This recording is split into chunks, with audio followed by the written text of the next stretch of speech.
apoyarles, encargar de apoyarles durante todo su desarrollo de sus prácticas en el anfiteatro y también dándoles unos cuantos repasos teóricos antes de sus exámenes.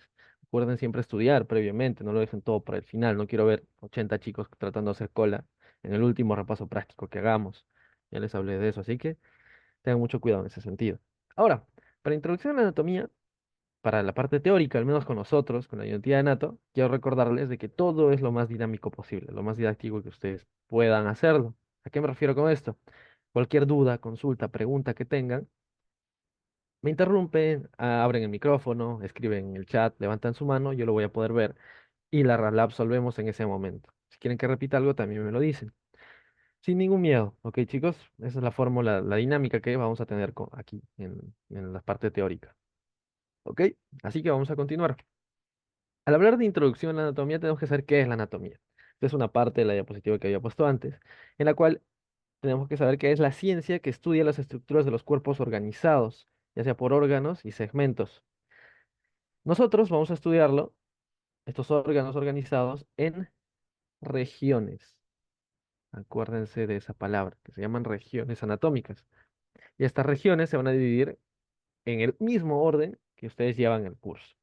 A su vez, las estructuras macroscópicas y microscópicas, ¿cuál de estas dos vamos a estudiar? Las macroscópicas, las que observamos en estas mismas regiones. Puede decirse como perdón, como anatomía topográfica también. Macroscópicamente, no la micro. La micro, bueno, no es tan relevante para la anatomía en general. Pero a su vez decirles que es la base de la medicina para la exploración física, imágenes y observación clínica. Luego, su etimología está dado por palabras griegas, que es ana y tomos, que dice volver a cortar. Tal cual dice la etimología de la anatomía, que es la clave, la disección. Ya hemos hablado bastante de ello. La disección es la clave. Y esta nos va a ayudar a dibujar. ¿Qué vamos a dibujar? Dibujar en el cadáver los vasos, los nervios, los ganglios linfáticos y los órganos. Gracias a ello vamos a darles la forma. Nosotros le damos la forma a la hora de disecar. Luego reconocemos lo que hemos encontrado. Nosotros lo vamos a organizar en ciertas regiones. Estas son todas las regiones. Recuerden, nosotros en medicina vemos primero miembro superior y cuello, pero aquí lo estoy poniendo ordenado, como lo tiene la mayoría de libros. Tenemos la cabeza, el cuello, el tórax, el abdomen, la pelvis y los miembros. Miembro superior y miembro inferior. Esta se divide también, si lo hablamos de esqueleto, en esqueleto axial y esqueleto apendicular. Eso sería a la hora de hablar del sistema óseo. El esqueleto axial relacionado con el axis y el apendicular relacionado con las extremidades, ¿no es así? Las antiguamente conocidas como extremidades. Si seguimos, la cabeza, por ejemplo, la vamos a dividir en cráneo, en cara, el tórax en pared torácica y las vísceras torácicas, luego pared abdominal, las cavidades dadas por el peritoneo, retroperitoneales. Recuerden que el peritoneo es una serosa, ya vamos a hablar más de eso. Entonces, todas estas cavidades las vamos a ir viendo de esa manera. Y así es como lo vamos a estudiar durante el curso de anatomía. Entonces, ¿en qué nos centramos? En la anatomía regional. Que no se olviden de eso. Ahora, la anatomía va a tener diversas áreas, muchas áreas. En este caso, las áreas de la anatomía, no he puesto todas, porque si no tendríamos como 5 diapositivas de áreas de la anatomía, o 4 al menos. Estas diapositivas no tendrían ningún sentido. Les voy a colocar las más importantes y a su vez, cuáles vamos a tocar durante el curso de anatomía, cuáles son las que se llevan. Primero, la anatomía sistémica es el estudio por sistemas o aparatos, antiguamente conocida como anatomía descriptiva y mal llamada así. No es lo mismo decir anatomía descriptiva que anatomía sistémica. Aquí todos somos de San Marcos y la anatomía sistémica se lleva principalmente en las universidades privadas un poco. En cambio, la anatomía descriptiva o como tal por regiones, anatomía regional. Esta es la que nosotros nos interesa, la que vamos a ver, la que nosotros estudiamos, la anatomía por regiones, miembro superior, miembro inferior, todo ello. Esta es la anatomía topográfica y divide en regiones corporales. Son las dos principales que se tocan. ¿Por qué no hablamos tanto de sistemas? Porque no se estudia de esa manera en el anfiteatro. No podemos hablar de primero del sistema cardiovascular y luego del sistema respiratorio. No se estudia así. Si no hablamos por otro tipo de partes que si tienen parte del sistema cardiovascular está bien, se estudia, pero si no tiene el corazón, no se estudia el corazón. Es por eso que no se ve por sistemas, pero un poco se orienta a ello. ¿Dónde se orienta realmente ahí? En la anatomía funcional. ¿Por qué hablamos de la función de los órganos? Y lo relacionamos con la morfología. Por eso se dice así. La anatomía, perdón, la anatomía, la forma hace la función, no se olviden de eso. La forma hace la función. Es una frase que, bueno, no siempre todo es correcta, ¿no? Pero ya podemos darnos cuenta de cómo funciona un órgano. Por ejemplo, tocamos al pulmón y el parénquima pulmonar tiene cierta textura. Es más blanda a comparación del hígado, que es un órgano más duro, más resistente. Entonces, tenemos los diversos tipos de anatomía. La funcional sí es la que más tocamos. Muchos de sus docentes de práctica les va a gustar hablar de las funciones, porque algunos son cirujanos también. Por eso la anatomía quirúrgica, si bien no es parte de los objetivos del curso, sí se toca. Muchos docentes, como el doctor Geray, que habla de abdomen, le encanta hablar de la parte quirúrgica. También tenemos la anatomía imageneológica, que he colocado acá. La imageneológica, algunos docentes, como el doctor Casas, le encanta hablar de imágenes, porque te trae algunas radiografías para que puedan verlas y otras técnicas también. Entonces, no son parte del objetivo principal, pero se pueden hablar un poco. Y no se olviden, esta anatomía imaginológica siempre hay un día de teoría que solo se habla de imágenes. Cuando yo llevé anatomía, nunca venía en el examen, ¿no? Entonces, la mayoría no lo estudiaba. Pero sí es importante porque después lo van a ver. Y yo no sé si en su curso sí van a ver, van a venir algunas preguntas de esto. Así que todavía hay que prestar atención a ello. Luego también tenemos la anatomía microscópica, que bueno, no le vamos a dar importancia, porque es histología por ahora. Entonces, para anatomía que nosotros vemos no nos sirve de mucho. Histología, por eso hay un curso aparte que se llama histología. Luego tenemos la anatomía de superficie. ¿De qué nos habla la anatomía de superficie? De la morfología superficial. No, no quiero ver six-pack, eso no, no, no. Yo quiero ver relieves que nos permitan ubicar otras estructuras, que nos den parámetros. Esa es la palabra clave. Parámetros.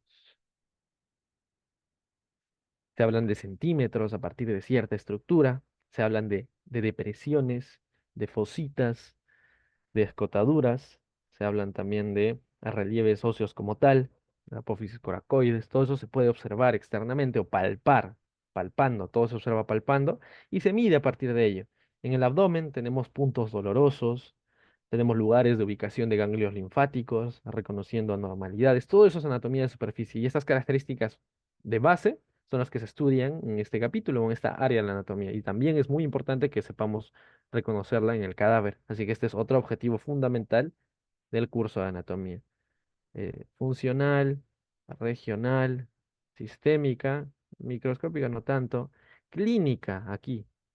Es bastante importante porque muchos docentes les gusta hablar de ello, así que van a tener que estudiar un poco más también la anatomía clínica y en sí es muy importante porque les va a servir para más adelante en su carrera.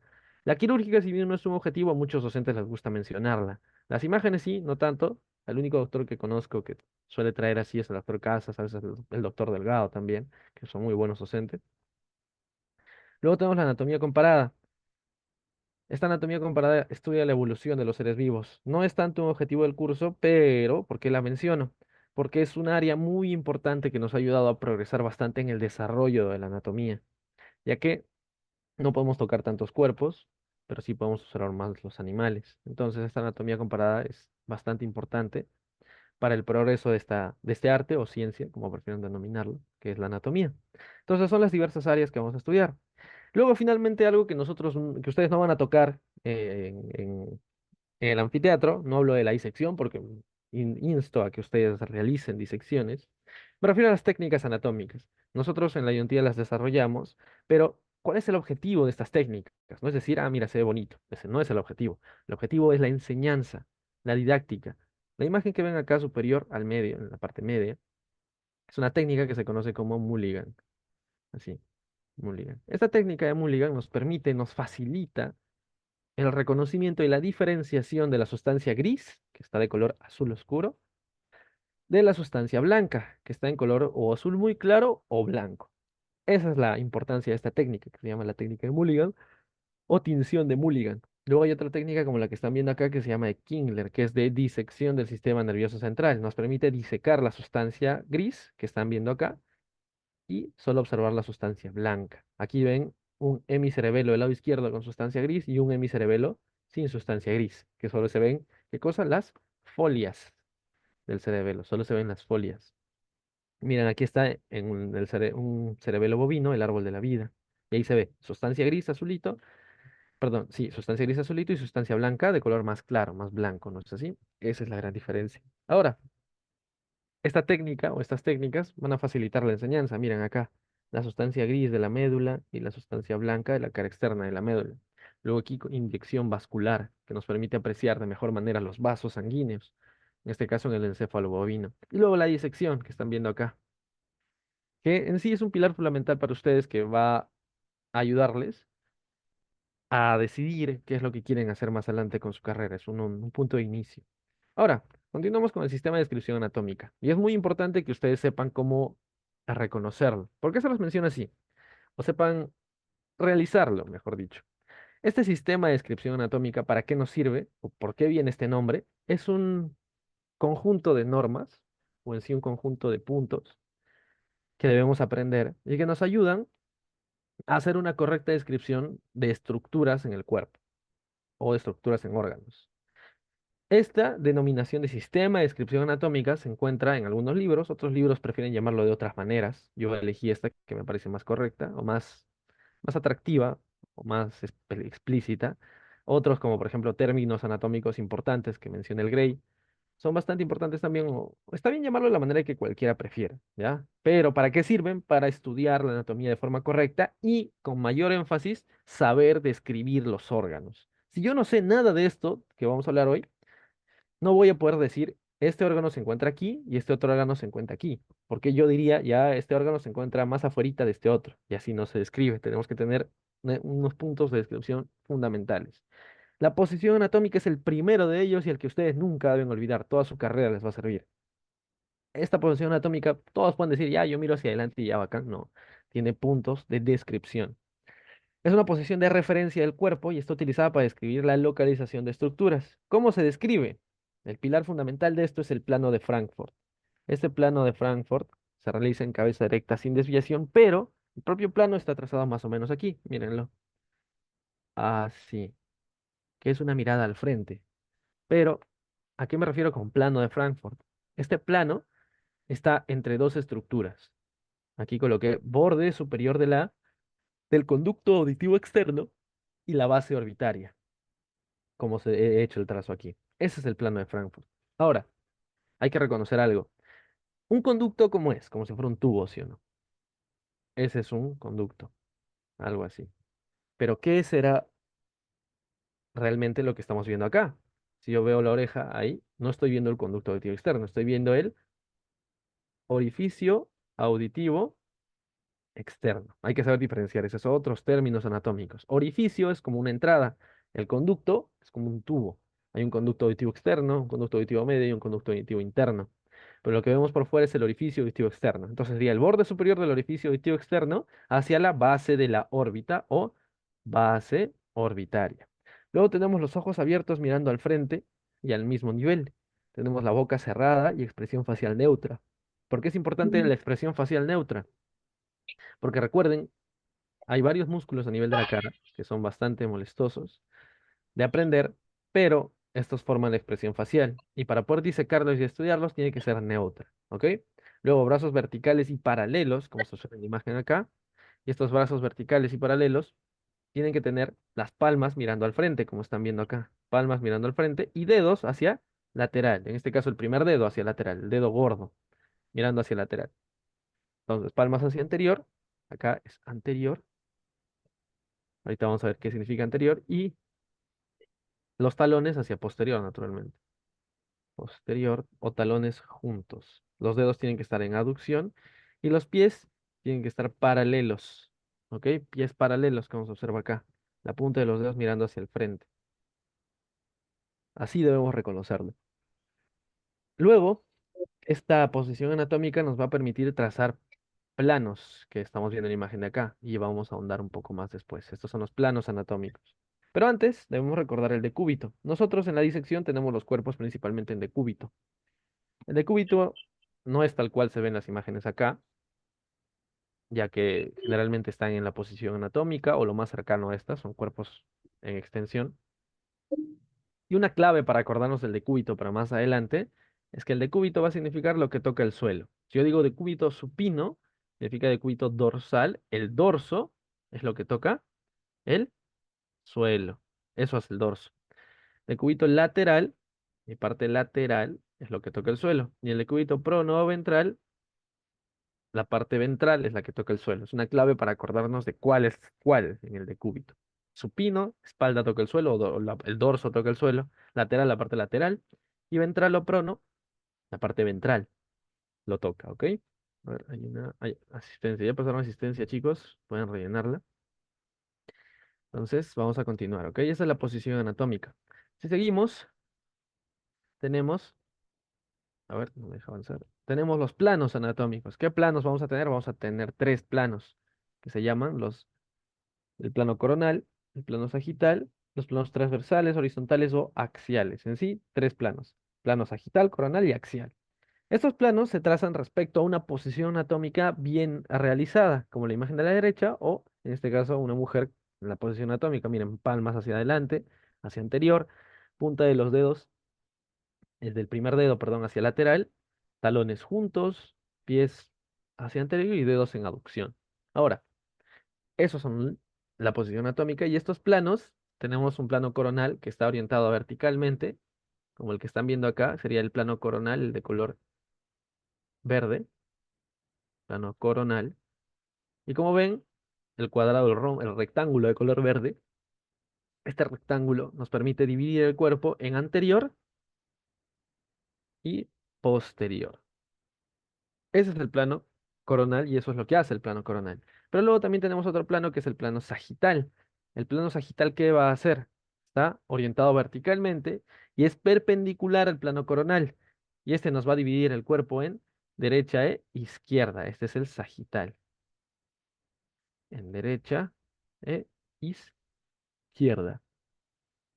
Ese es el plano sagital. Entonces son dos planos totalmente distintos, pero son perpendiculares. No creo que alguien acá se haya olvidado que es perpendicular, que van a medir 90 grados entre ellos. Entonces sí, ese es el plano perpendicular. Y finalmente tenemos el plano axial, de acá. Axial. No nos olvidemos de él, el plano axial. Este plano axial nos va a permitir dividir en superior e inferior. ¿Ok? Eso debemos recordar. Ahora, alguien acá se preguntará, ¿estos planos son totalmente fijos? Y la respuesta es que no. Por eso se llama sistema de descripción anatómica, porque no solo sirve en un cuerpo en posición anatómica, sino, o sea, tiene que estar en posición anatómica, pero también sirve para los órganos internos, como por ejemplo el corazón. Digamos, este es el corazón, ok, no lo voy a dibujar tan bien, ya, pero este es el corazón. Nosotros debemos poner al corazón extraído en posición anatómica. El ápex tiene que estar mirando hacia antero-inferior. Y su base está mirando generalmente hacia arriba. Ya con estudio en corazón van a entender a qué me refiero con eso. Pero tenemos su apex por acá, su base va a estar por acá. Y ya lo colocamos en posición anatómica. Va a tener su plano, un plano que viene así, sería el plano sagital, también va a tener su plano coronal y va a tener su plano axial, el propio corazón. Aunque no esté justo en el eje medio del cuerpo, tiene sus planos.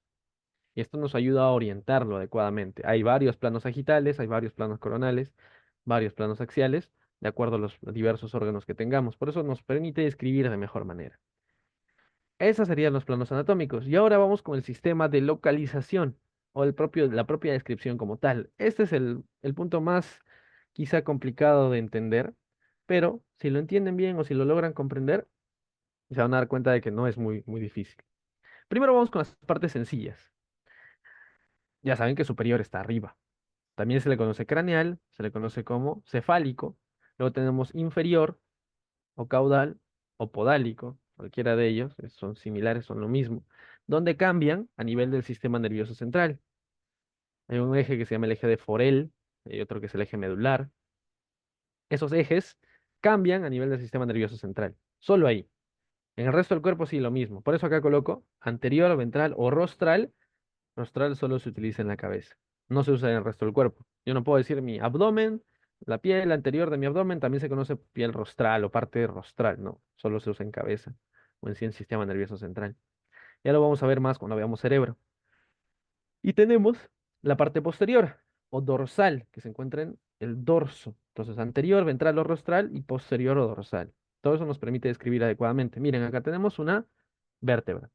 Esta vértebra tiene una parte dorsal, que es la parte posterior.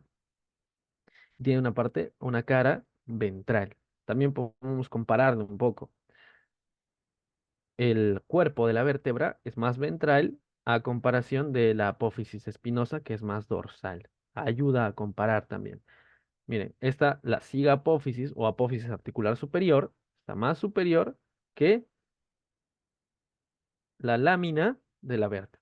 Ayuda a comparar. Podemos comparar estructuras. Y es muy importante que lo hagamos para ayudar a describir. Por ejemplo, alguien que no ve la vértebra que está allí en una imagen del Gray, y yo le digo, la apófisis articular superior está más arriba que la lámina, ya pues se hace una idea de que una está más arriba que la otra, por lo menos.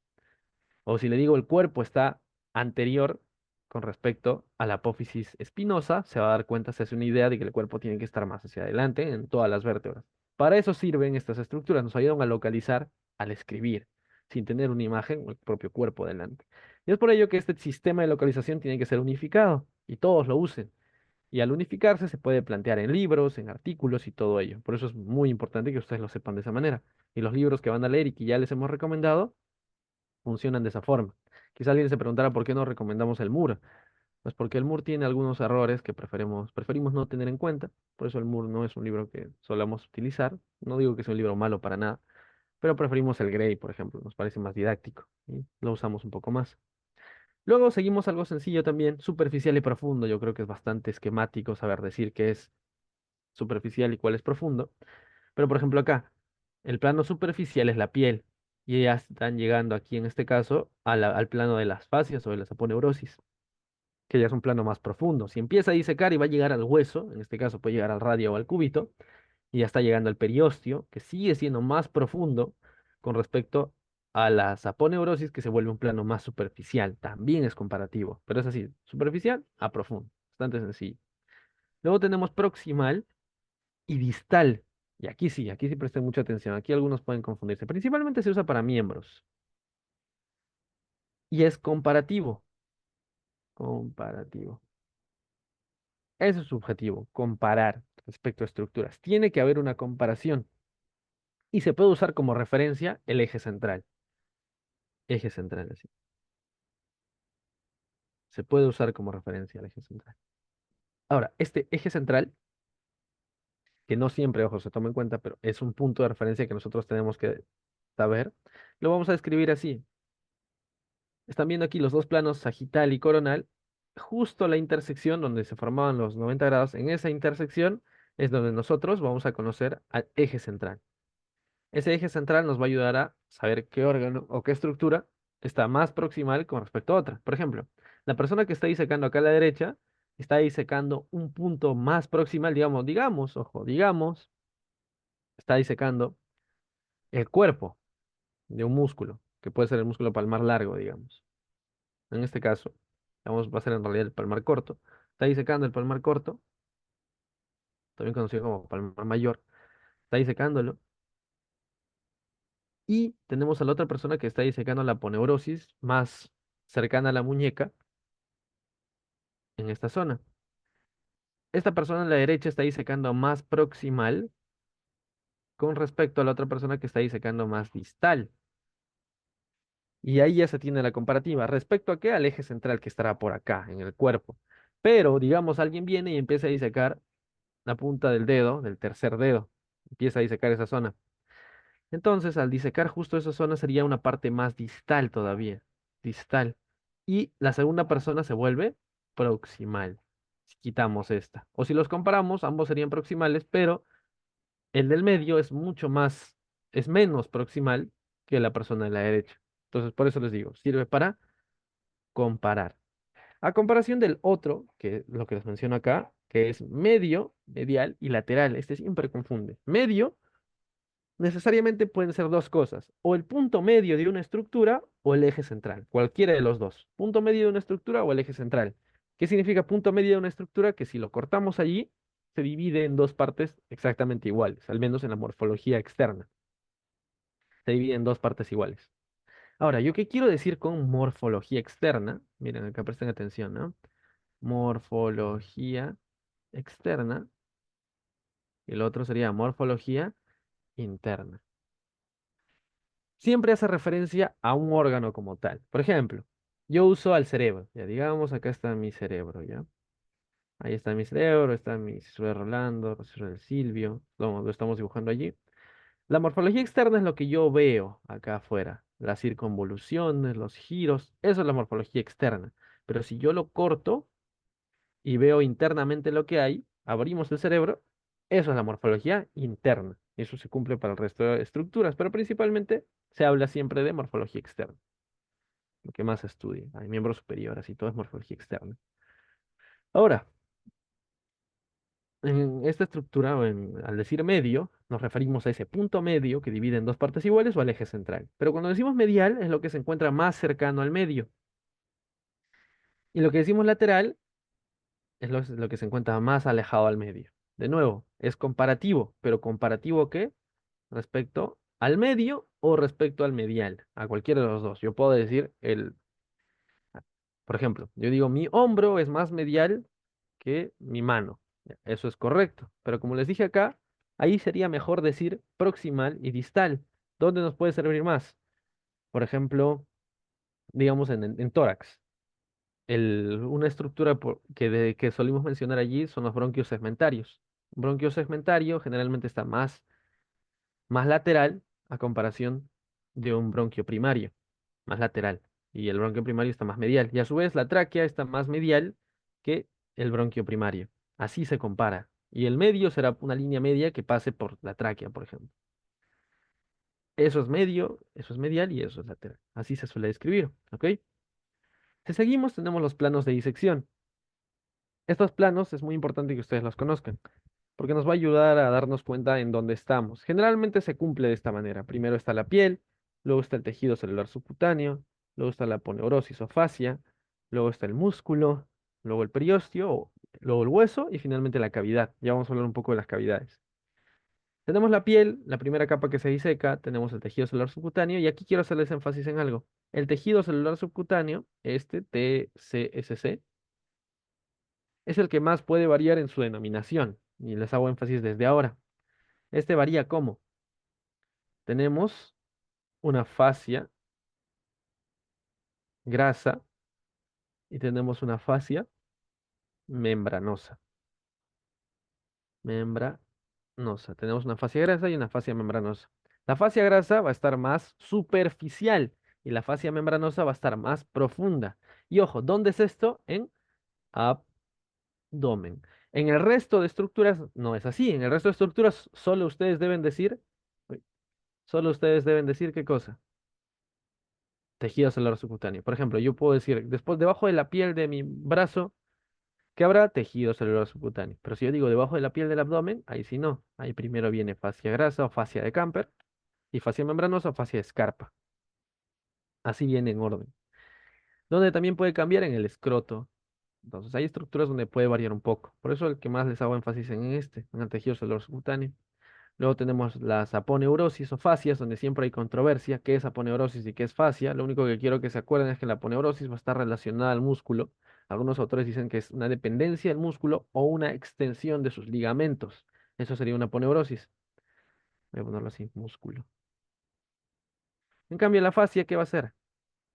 Va a estar relacionada a cualquier otro tipo de órganos. También en el abdomen hay fascias de coalescencia. Entonces están relacionadas a otro tipo de estructuras, ¿ok? Luego debajo tenemos los músculos, que son más fáciles de reconocer. El periósteo, que está por fuera, que es la parte del tejido óseo compacto. Y adentro tenemos al hueso como tal. Y finalmente las cavidades, que es lo que vamos a ver después. Ahora, si seguimos la aponeurosis sería el perimicio, ya. Se dice por eso la continuación, por así decirlo, sería la continuación de esa estructura en específico, el perimicio. Eso lo que les digo es el debate que hay. Por eso prefiero decirles que se relaciona con el músculo. Es la conclusión a la cual generalmente hemos llegado, porque hay autores que te van a decir de que sí y hay autores que te van a decir que no. Entonces, es más un debate histológico, por así decirlo. Pero para nosotros, aponeurosis lo que va a estar relacionado con músculo y la fascia va a ser lo que va a estar relacionado con otras estructuras. Básicamente así es como quiero que se acuerden. Aunque generalmente mientras vean músculo siempre le van a mencionar como aponeurosis. Por ejemplo, al disecar la pared abdominal, hacemos un corte y cuando llegamos, antes de hablar, digamos, del músculo oblicuo externo, Vamos a hablar de la aponeurosis del músculo oblicuo externo. Entonces, si tenemos el músculo ahí, digamos, este fuera el músculo, la aponeurosis sería lo que lo está recubriendo por esta zona. Y dicen que es una dependencia, o algunos autores mencionan que es una dependencia del propio músculo. En cambio, otros te van a decir que no. Pero ambos llegan a lo mismo, que es que está relacionado al músculo. Por eso se los digo así, relacionado, más no depende del músculo. No quiero afirmar eso, porque va a depender mucho del autor. Prefiero decirles que está relacionado al músculo. Es más sencillo y nos alejamos de debates. Y en cambio, en fascia, decimos que puede estar relacionado a órganos en general. Eso es lo que prefiero que comprendan ahora. Ojo, no digo de que no haya fascias relacionadas a los músculos. Ahí están algunas que están cerca y son bien descritas. La típica que ustedes van a mencionar en aponeurosis es la aponeurosis bicipital. Digamos, tienen el músculo bíceps y ahí está la aponeurosis y se prolonga. Y se va a prolongar así, de esta manera. Y aunque parezca una lámina delgada que es muy complicada de disecar y que se vuela fácilmente, pareciera una fascia, realmente es una aponeurosis, porque está relacionada al propio músculo. Así que eso es lo que quiero que se queden por ahora. Luego tenemos a los músculos, el periósteo y el hueso y finalmente las cavidades. Ahora, en la disección que ustedes van a tener, quiero diferenciar los dos principales tipos, que es la disección Roma y la disección cortante. Ojo, esto no es cirugía, esto es disección, por eso se llama así, disección Roma y disección cortante. ¿Cuál es la finalidad de la disección Roma? Disecar vasos, nervios, ganglios linfáticos y la estructura en general. En cambio, la disección cortante es la forma de acceder a las cavidades, por eso es la que a veces se usa para cirugía, la disección cortante. Entonces, si tenemos la disección Roma, ¿cómo se realiza? Se puede utilizar la yema de los dedos, se puede utilizar la parte posterior del mango de un bisturí, se puede utilizar la parte posterior del bisturí también, se usa la parte posterior del bisturí. Cualquiera de ellas nos ayuda a tener una disección Roma. O cualquier estructura que no sea cortante en sí, pero obviamente que no contamine la muestra o no contamine el cadáver, entonces se puede hacer la disección Roma. Esta disección Roma para buscar vasos, nervios, se puede buscar también las arterias, todo ello, con eso se hace. Pero luego tenemos la disección cortante, que generalmente se usa cuando tenemos estructuras muy duras, tenemos que abrir músculos, tenemos que ingresar al tórax, tenemos que ingresar al abdomen. Ahí es donde se usa la disección cortante, ¿ok? Allí sí es donde vale. Entonces son los dos principales tipos de disección que vamos a tocar ahora. Si seguimos, tenemos las cavidades corporales. Estas cavidades corporales, quiero que lo recuerden de la siguiente manera. La forma más sencilla de recordarlo y la que ustedes deben conocer, que son dos cavidades principales, una cavidad dorsal y una cavidad ventral. Estas dos cavidades, ¿para qué van a servir? Son espacios donde vamos a encontrar los propios órganos. A su vez, en la cavidad ventral van a haber divisiones desde la etapa embriológica. En cambio, en la cavidad dorsal también de la misma forma, pero están recubiertos por otro tipo de membranas. Por ejemplo, la cavidad dorsal internamente está cubierta por meninge. ¿Por qué? Porque es el canal vertebral y la cavidad craneana. Ya vamos a estudiar bien la meninge. Y en la cavidad ventral tenemos la cavidad torácica, cavidad abdominal, la cavidad pélvica. Voy a poner doble línea. Estas cavidades no van a estar recubiertas por meninges, sino van a estar recubiertas por serosas. Tenemos la pleura, tenemos el pericardio, tenemos el peritoneo. Entonces, dense cuenta, tienen el mismo tipo de tejido fundamental cada una de estas cavidades, o sea, están totalmente separadas y una tiene meninges y otra tiene serosas. No se contactan entre sí, son distintas. Ahora, esta cavidad craneana tiene como contenido junto a la vertebral el sistema nervioso central. Uno tiene el cerebro y otro tiene a la médula. También el otro tendrá el cerebelo, el tronco encefálico y todo ello. En cambio, la cavidad torácica, que aquí sí quiero hacer énfasis, sí va a estar dividida en la cavidad abdominal por un órgano que se desarrolla a partir de la octava semana de desarrollo embrionario o de la etapa del desarrollo. Esta tiene diversas partes y puede tener varias malformaciones, incluso agenesia, pero se conoce como diafragma. Es el órgano principal de la respiración, es un órgano músculo tendinoso que al contraerse favorece la inspiración. Eso sí es cierto, tal cual. Al contraerse favorece la inspiración, es como que desciende y aumenta el tamaño de la cavidad torácica o en sí de las cavidades pleurales y pulmonares para que el pulmón pueda expandirse. Ahora, la cavidad abdominal, a comparación a diferencia, perdón, de lo que hablamos antes, no se separa fácilmente o no tiene un punto que yo digo, a partir de aquí es cavidad abdominal y a partir de aquí es cavidad pélvica, no existe. Pero sí hay una estructura que más que formación, más que como un diafragma, es en realidad algo convencional, que podemos decir, ya acá es pelvis y acá es cavidad abdominal, porque incluso hay el concepto de pelvis verdadera, pelvis falsa, hay un diafragma pélvico, pero no es lo mismo que el diafragma que conocemos acá. Este diafragma no es lo mismo que diafragma pélvico y a partir de ahí a pelvis y abdomen, no. Aquí lo que colocan de puntos blancos, ahora de rojos, se conoce como estrecho superior de la pelvis. Sí, ¿ok? Estrecho superior de la pelvis. Es una estructura limitada de forma ósea. Ya van a estudiarlo bien en pelvis, eso así que no voy a ahondar ahora. Pero esta estructura ósea, formada por el sacro y el hueso coxal y la sínfisis del pubis, esta estructura ósea nos permite decir ya, acá está el abdomen y acá la pelvis, pero no es totalmente limitante. ¿Y cómo les doy un ejemplo de ello? Por un proceso fisiológico que tiene la mujer, que es en el embarazo. En el embarazo, el útero, que es un órgano eminentemente pélvico o pelviano, crece de tamaño y aumenta hasta ingresar en la cavidad abdominal propia. Y al ingresar a la cavidad abdominal, llega a la cavidad abdominal y se puede palpar desde el abdomen. Y al palparlo nos damos cuenta de que ha ingresado a esta cavidad, entonces no podemos decir que hay un límite como tal. Ese estrecho superior de la pelvis lo van a ver más al estudiar pelvis. Entonces todo esto está recubierto por peritoneo. Peritoneo.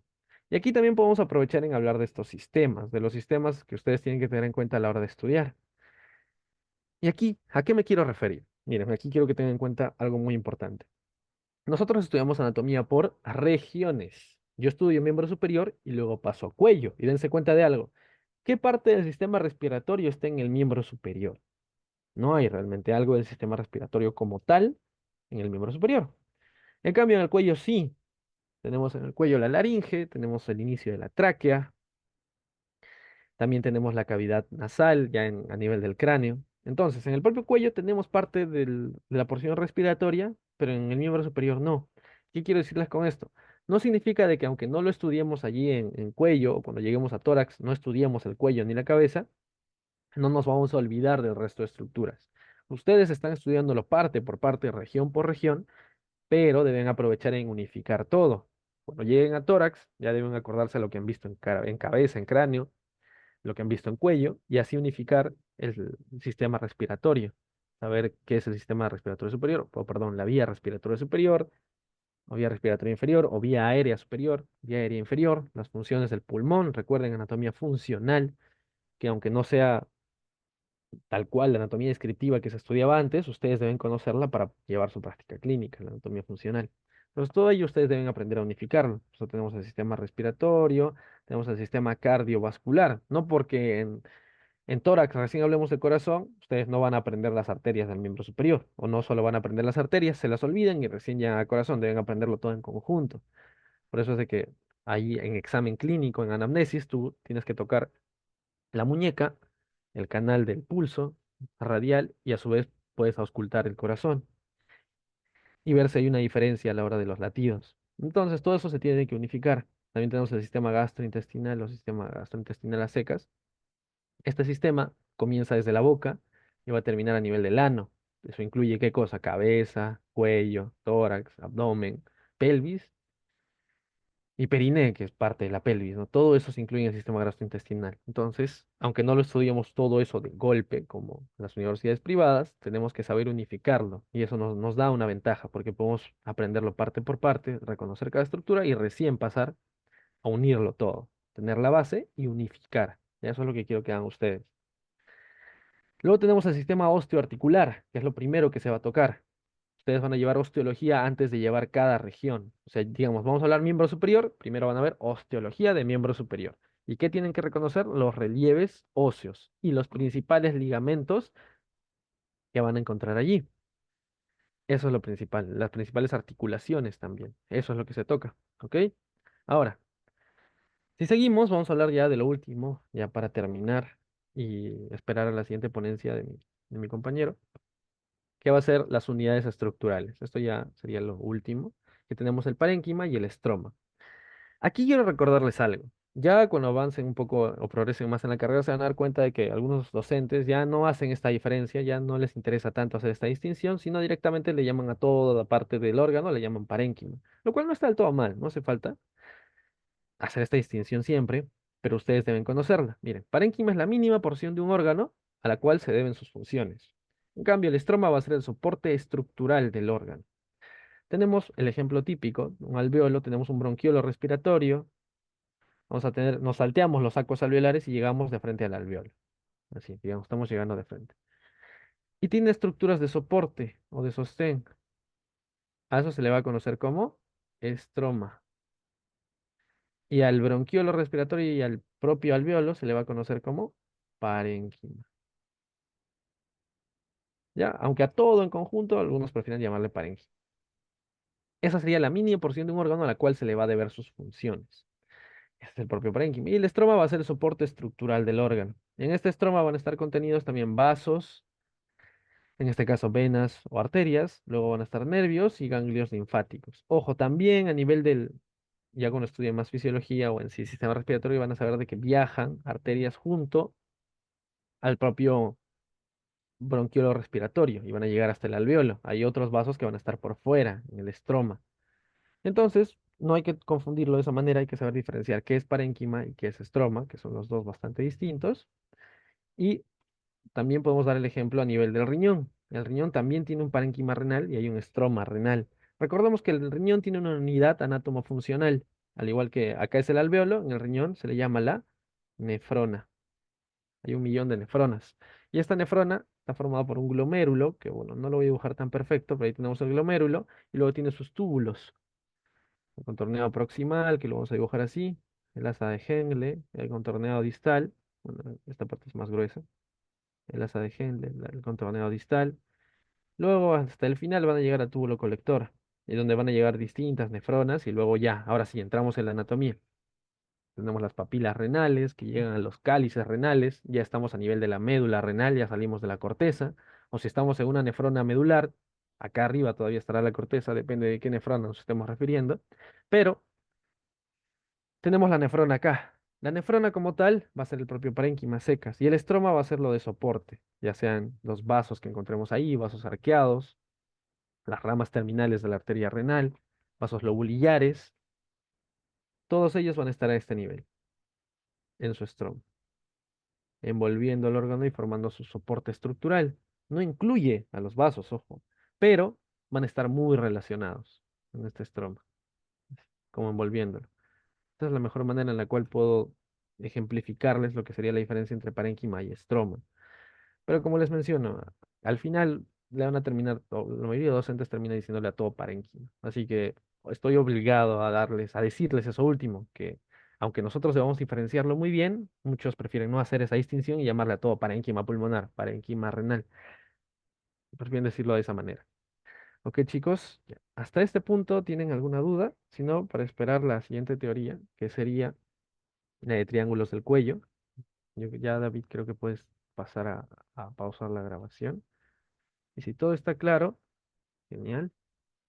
Si todo está claro, me voy a estar aquí un momento para responder algunas preguntas. Y si no, pueden descansar un rato, ponerse a estudiar para la siguiente teoría, que es triángulos del cuello, si no mal recuerdo. Ahora voy a revisar. Es una teoría bastante interesante y les recomiendo que se lo aprendan bien desde ahora porque no tienen idea de cómo les va a molestar eso cuando lleguen a cuello, porque es memorizárselo un poco. Eso es lo ligeramente molesto. Sí, hoy es cuello, triángulos. Y aprenderse esos triángulos es un poco molestoso durante la práctica y tienen que aprender a reconocerlos. Así que, si tienen alguna duda, voy a estar unos minutos más y no pausamos la grabación y ahí quedaría. Chicos, muchas gracias por su atención y eso sería todo conmigo. Nos vamos a ver más adelante para más teorías, principalmente de neuroanatomía.